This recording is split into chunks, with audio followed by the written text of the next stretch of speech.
देखोगे यदि सूर्य सूर्य से पूछोगे, सूर्य बोलेगा भाई पूरी पृथ्वी एक है। अब तुम्हें अगर मैं किसी के शरीर को देखने बोलूँ तो तुम कहोगे पैर अलग है, हाथ अलग है, आँख अलग है, बाल अलग है, मुँह अलग है, होंठ अलग है। लेकिन अगर कहोगे नहीं ये पूरा एक स्ट्रक्चर है, एक इंसान का स्ट्रक्चर है।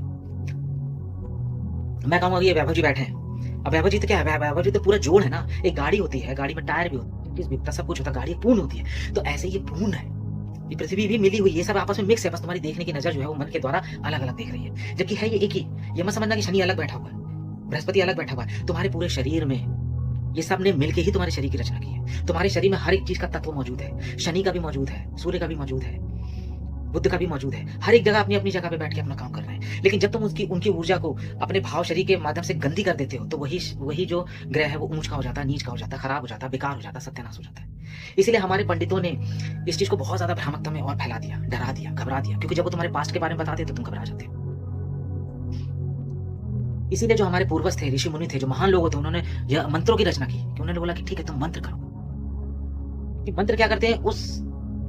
उस तरंग को व्यवस्थित करते हैं, साफ करते हैं, फिल्टर करते हैं। तो जो तरंग तुम्हारी सबसे ज्यादा खराब है, तुम्हारा राहु खराब है तो उससे संबंध, तुम्हारा केतु खराब है उससे संबंधित है, बुध खराब है उससे संबंधित है। बुध वाले को बोला जाता है ज्यादा झूठ मत बोलना, ज्यादा झूठ मत बोलना, तुम्हारा बुध खराब होगा। झूठ बोलने वाले का बुध खराब होने लगता है, क्योंकि उसके अंदर विचारों की क्षमता फिर बहुत बढ़ जाएगी। जितनी विचार बढ़ जाएंगे उतनी बुद्धि का काम करने की क्षमता खराब हो जाएगी। तो जितना भी ज्योतिष शास्त्र के उपाय हैं, टोने, टोटके, तंत्र, मंत्र, जेमस्टोन्स, या जितनी भी चीजें, वो सिर्फ इसलिए है कि किसी तरह से तुम्हारे स्वभाव को बदल दिया जाए। और मैं कहता हूँ स्वभाव को बदलने का सबसे सटीक तरीका है या तो तुम आसपास में अपना आचरण ठीक रख लो, अपने आप को सुधार लो, बस अपने नेचर वाइज चलो। और वो भी नहीं होता तो ध्यान करो। ध्यान से बेस्ट तो कुछ नहीं, क्योंकि ध्यान करोगे तो नेचर अपने आप साफ होता जाएगा, क्लैरिटी अपने आप होती जाएगी, चक्र अपने आप क्लींस हो जाएंगे। अब ये मत समझना कि मैंने ये बात बोल दी है तो बहुत लोग अब अपने बोलेंगे चक्र को हीलिंग करा लो, चक्र को क्लींस करा लो। ये सब कोई बात नहीं होती, फालतू की बात है। मैंने तुम्हें ध्यान करना है, निर्विचार में जाना है, तुम्हें अपने भाव शरीर को शुद्ध करना है। और वो शुद्ध अपने आप में शुद्ध होता है। जो उसमें मलिनता आ गई है, गंदगी आ गई है, जिस आईने में तुम अपने आप को देख रहे हो उस आईने में बहुत सारी धूल जम गई है, तो इसलिए थोड़ा दिख रहा है, थोड़ा नहीं दिख रहा है। बस उस आईने को साफ कर। आईने को लाना नहीं है, आईना तो वहीं का वहीं है। प्रकाश को लाना नहीं है, प्रकाश वहीं का वहीं है। बस तुम्हें खिड़की दरवाजे खोल देना है ताकि सूर्य का प्रकाश तुम्हारे घर के अंदर आ जाए। तुमने दरवाजे सारे के सारे बंद कर। जो चक्र तुम्हारे खराब हैं, गंदे हो गए हैं, तो उनको जो गंदा करने वाली चीज है उसे हट।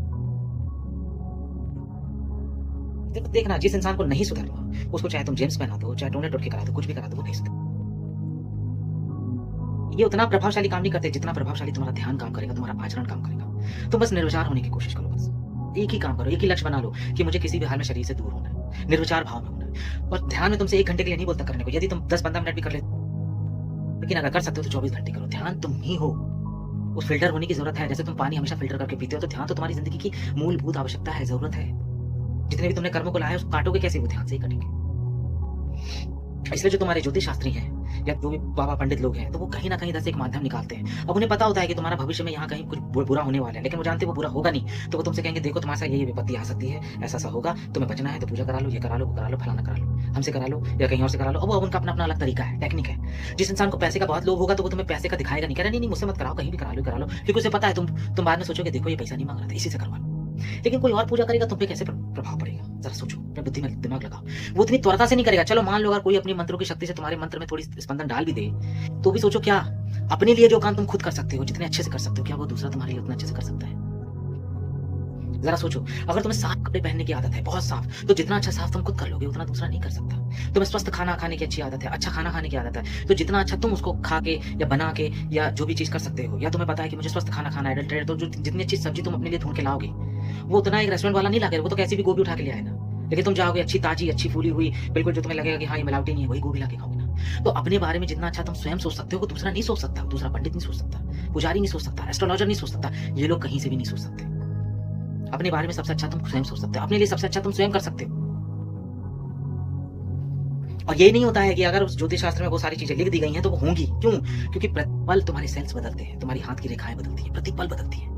आज जो है जरूरी नहीं है वो कल हो। बहुत सारी ऐसे तुम्हें एग्जांपल्स मिल जाएंगे जिनकी जिंदगी में बहुत सारी चीजें लिखी हुई थी पर वो नहीं हुई, क्योंकि ज्योतिष क्या है? एक संभावनाएं बताता है। और ज्योतिष तुम्हारे सामाजिक टुटके कामों के लिए नहीं बनाया गया था कि तुम्हारी शादी कब होगी, तुम्हारा ब्याह कब होगा। अरे प्रकृति ने शादी बनाई है क्या? प्रकृति ने बोला था कि विवाह करने के लिए। प्रकृति ने प्रेम बनाया, विवाह तुमने बनाया ताकि उसको कब्जा कर सको, उस पर एक रजिस्ट्रेशन मार्क लगा सको, ट्रेडमार्क, कॉपीराइट लगा सको। अब ये प्रेम कहीं नहीं भागेगा। प्रेम का तो स्वभाव ही होता है, आज खिला तो कल ना मुरझा जाए, परसों फिर खिल जाए।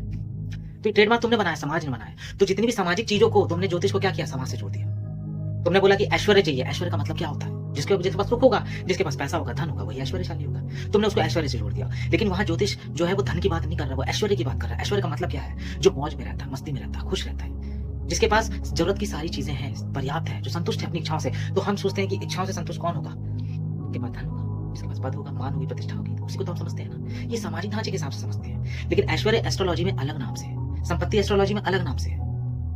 एक संपत्ति होती है जिसे तुम प्लॉट के नाम से जानते हो, जमीन के नाम से। एक संपत्ति होती है तुम्हारी खुद की, तुम्हारा वीर्य भी एक संपत्ति है, एक मनी है, पावर है, एक स्टोर हाउस है। तो ज्योतिष को इसलिए नहीं बनाया गया था उस समय, जिस समय पुराने समय में जब ज्योतिष, क्या ज्योतिष में कहीं दिखता है कि हाँ एरोप्लेन या मोबाइल या टीवी, इन चीजों की कोई गणना दिखती है तुम्हें ज्योतिष में? नहीं दिखेगी।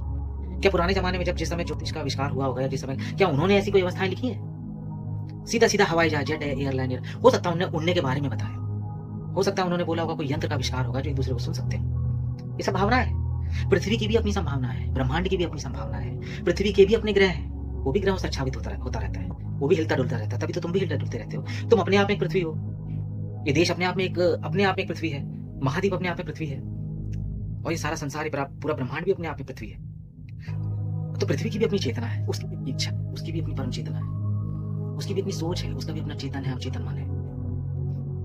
पदार्थ होगा तो पदार्थ के साथ मन होगा ही, चेतना होगी तो मन को कभी खत्म नहीं कर सकते। मन तो उसका बाय प्रोडक्ट है, वो आएगा ही आएगा। जैसे सिक्के का एक सिरा होता है तो दूसरा अपने आप पैदा हो जाता है। इसलिए कहता हूँ कि है तो सुख होगा, और सुख है तो दुख भी होगा। दोनों उसी के एक ही, क्योंकि दोनों एक ही है। रात और दिन एक ही है, रात अलग नहीं है, दिन अलग नहीं है। दिन को भी चमकने के लिए रात की जरूरत पड़ती है। तुमने देखा तुम्हारे तारे चमकते कब है? दिन में तो नहीं चमकते, रात में चमकते हैं। रात के प्रकाश में, रात का अपना एक प्रकाश है, अंधेरे का, उसका अपना एक अंधेरापन है, उसमें वो प्रकाश चमकता है।